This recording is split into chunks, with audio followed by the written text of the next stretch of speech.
बढ़ता हुआ चला जा रहा है। अभी हाल फिलहाल में नोएडा में भी देखने को मिला है कि श्रमिकों के साथ काफी ज्यादा गलत कार्य किए गए हैं। ये श्रमिक काफी ज्यादा कार्य करते हैं और उसके बाद भी इनके साथ ठीक रवैया नहीं अपनाया जा रहा है। आपको बता दें कि एक तरफ जहां लगातार देखने को मिल रहा है कि सरकार बात कर रही है कि अब सब कुछ बहुत बेहतर हो रहा है, तो वहीं पर जब श्रमिकों की स्थितियों को देखते हैं धरातल पर तो कुछ और ही सच्चाई बयां होती है। आपको बता दें कि ये श्रमिक बहुत ही मेहनत से कार्य करते हैं, लेकिन इनके साथ काफी ज्यादा भेदभाव भी किया जाता है। एक तरफ जहां उत्तर प्रदेश सरकार की तरफ से भी बड़े दावे किए जा रहे हैं, कल देखने को मिला कि सरकार की तरफ से कहा गया कि जो कॉर्पोरेशन है उसका गठन हो जाएगा और इसके साथ ही आपको बता दें कि अब जो सभी कर्मचारी है उनको किसी भी प्रकार की किसी भी समस्या का सामना नहीं करना पड़ेगा। लेकिन आप जानकर हैरान होंगे कि ये कॉर्पोरेशन बनने की जो प्रक्रिया है वो लंबे समय से चलती हुई चली आ रही है और अभी तक किसी भी अंतिम पड़ाव पर सरकार नहीं पहुंच पाई है। फिलहाल जो नोएडा में प्रकरण हुआ है उसके साथ ही कल मुख्यमंत्री योगी आदित्यनाथ ने जो बयान दिया इस विषय पर अटल टीवी की टीम ने बातचीत की भारतीय मजदूर संघ के पदाधिकारी अनिल उपाध्याय जी से, तो उन्होंने क्या कुछ कहा है आप भी सुनिए।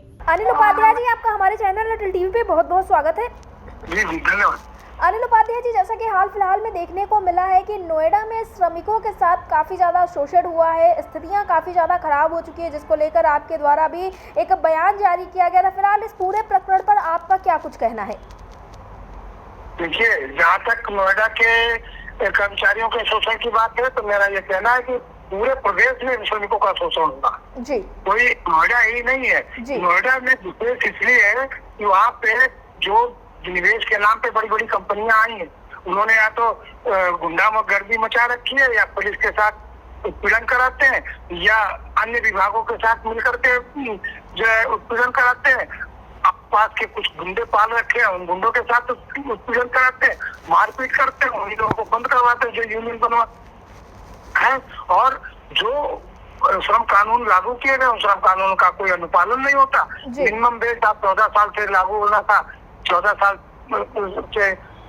के बाद आज तक कोई मिनिमम वेज की कमेटी नहीं बनी, ना कमेटी बनता, उनका मिनिमम वेज लागू हुआ। जो मिनिमम वेज तय भी है वो उनको दिया नहीं जाता, ओवर टाइम उनको दिया नहीं जाता, उनका शोषण चरम पर है। कोई ट्रेड यूनियन बना दे तो बाहर कर दिया जाए, कोई शिकायत कर दे तो बाहर कर दिया जाए। ऐसी स्थिति में तो श्रमिक आंदोलित होगा ही। और अभी इतना ही नहीं है, अगर सरकार ने संगठनों के साथ इज्जत के साथ बात नहीं की, उनको नहीं मिलाया, एक नई नेता बनाया नहीं, तो निश्चित तौर पे जो ये अनियंत्रित आंदोलन हुआ किसी संगठन ने किया, कुछ लोगों ने इकट्ठा करके ये आंदोलन किया, यह आंदोलन तरीके बहुत पहले उस सरकार उस समय कुछ कर नहीं पाएगी। जो शोषण हो रहा है उसमें संगठनों को शामिल करके ठीक से वार्ता करके समस्या का उचित हल निकले तभी कुछ ठीक होगा। शोषण नोएडा में हो रहा है वो निश्चित तौर पर गलत है, उसका भारतीय मजदूर संघ पूरी तरीके से प्रतिरोध करता है, लेकिन अनियंत्रित आंदोलन का भी भारतीय मजदूर संघ प्रतिरोध करता है। श्रम विभाग के कहा गया कि श्रम विभाग जो है भ्रष्टाचार करता है। कल एक चैनल पर बोल रहे थे श्रम विभाग को जो भी किया जा सकता है श्रम विभाग करता है, लेकिन ये जो बड़े बड़े लोग शामिल है वो करा रहे हैं। किसी एक विभाग की बकौती नहीं रह गई, विभाग को तो पंगु बना दिया गया जी। अनिल जी, इसी के साथ देखने को मिला था कि 1 अप्रैल 2026 से नए लेबर कोड लागू हुए थे, तो इस पर आपका क्या कुछ कहना है? क्योंकि कहा जा रहा था नए लेबर कोड से काफी सारे बदलाव देखने को मिलेंगे, तो इससे कर्मचारियों के लिए क्या कुछ फायदा होगा? देखिए, जब 26 जनवरी अप्रैल 26 से उसको लागू किया जाना था जी, लागू हो गया, लेकिन अभी नियमावली ना केंद्र सरकार ने बना करके दी है ना राज्य सरकार ने बना के दी। जब तक नियमावली नहीं आ जाएगी तब तक ये श्रम कानून लागू नहीं होंगे।